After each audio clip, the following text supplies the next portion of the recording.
పెద్దపల్లి జిల్లా కాల్వ శ్రీరాంపూర్ మండలంలో గత 7 రోజులుగా ఎడతెరిపి లేకుండా కురుస్తున్న వర్షాలకు మండలంలో పలు గ్రామాల్లో వరద బాధితులను మాజీ ఎంపీపీ గోపగోని సారయ్య గౌడ్ పరామర్శించారు. చిన్నారతపల్లి గ్రామంలో వరద బాధితులకు మాజీ ఎంపీపీ కాంగ్రెస్ సీనియర్ నాయకులు గోపగోని సారయ్య గౌడ్ చేయూత అందించారు.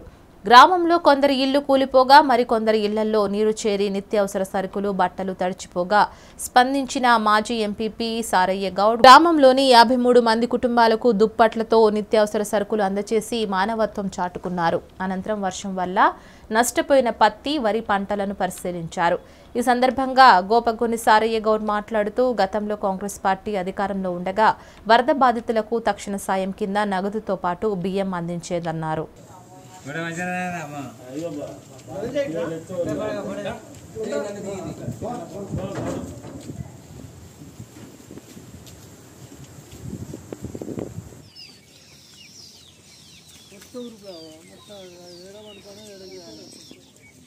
మొత్తం చల్లగా వస్తాను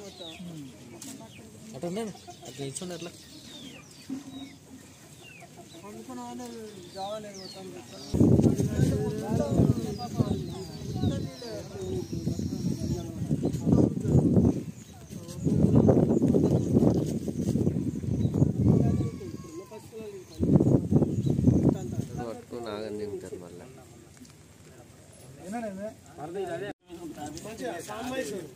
నూనె పప్పు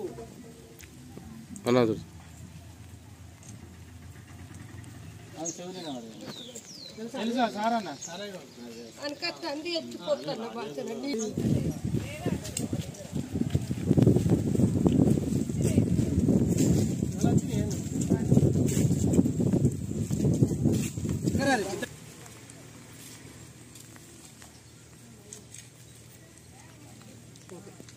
తీసుకో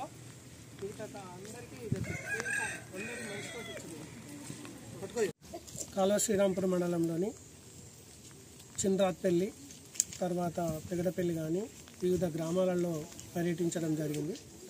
ముఖ్యంగా ఈ కార్యక్రమంలో గత 6 రోజుల నుంచి విపరీతమైనటువంటి వర్షాలు కురుస్తున్నటువంటి పరిస్థితులలో తెలంగాణ రాష్ట్ర వ్యాప్తంగా అనేక రకమైనటువంటి వ్యయ ప్రయాసాలకు ఇండ్లు కూలిపోవడం కానీ తర్వాత ఇండ్లకు నీళ్ళు వచ్చి కూడా చాలామంది వేరే ప్రాంతాలకు తరలి వెళ్ళడం కానీ తర్వాత గోదావరి కానీ మళ్ళీ హుస్సేన్మియా వాగు కానీ మానేరు పరివాహక ప్రాంతంలో ఈ వరదలతోటి పొలాలు కూడా కొట్టుకపోయి నాట్లేసినటువంటి పరిస్థితులలో కూడా చాలా నష్టం జరిగినటువంటి పరిస్థితిని మనము ఈరోజు చూడడం జరిగింది. గతంలో ఉన్నటువంటి పరిస్థితులలో ఏదైతే ఇండ్లు కూలిపోయినా కూడా తర్వాత ఇండ్లు పాక్షికంగా దెబ్బతిన్నా కూడా గత ప్రభుత్వాలలో 5,000 నుంచి 10,000 రూపాయలు కూడా తక్షణ సాయం అందించి తర్వాత రేషన్ డీలర్ షాపుల ద్వారా కూడా వారిని ఆదుకోవడం జరిగింది. కానీ ఇప్పుడున్నటువంటి పరిస్థితులలో ఇండ్లు కూలిపోయినా కూడా పాక్షికంగా దెబ్బతిన్నా కూడా కాలిపోయినా కూడా ప్రభుత్వం నుంచి ₹1 కూడా వచ్చినటువంటి పరిస్థితి లేదు.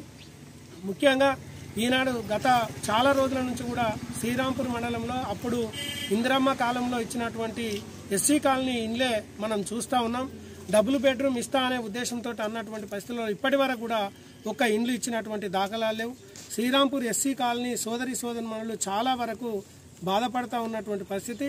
ఇక్కడ నల్లరేగడి భూమి, ఈ భూమిలో ఏదైతే ఇండ్లు కట్టుకున్నటువంటి పరిస్థితుల్లో పూర్తిగా ఇళ్లకు నీళ్ళు వచ్చి కూడా చాలా ఇబ్బందికరంగా ఉన్నటువంటి పరిస్థితి. కాబట్టి రానున్న రోజులలో ఖచ్చితంగా వీళ్ళందరికీ కూడా ఇండ్లు ఇచ్చేటువంటి కార్యక్రమం చేపట్టాలనే ఉద్దేశంతో ఇక్కడ ఉన్నటువంటి ఎమ్మెల్యే గారిని కానీ తర్వాత ప్రభుత్వ యంత్రాంగాన్ని కూడా కోరుతా ఉన్నాం.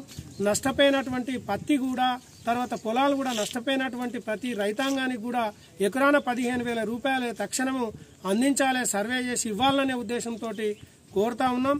తర్వాత సెంచు కుటుంబాలు గతంలో కూడా మేము ఉన్నటువంటి పరిస్థితులలో శ్రీరాంపూర్ కానీ పెదరాతిపల్లి కానీ ఇక్కడ కూడా సెంచు కుటుంబాలను ఆదుకున్నటువంటి పరిస్థితి.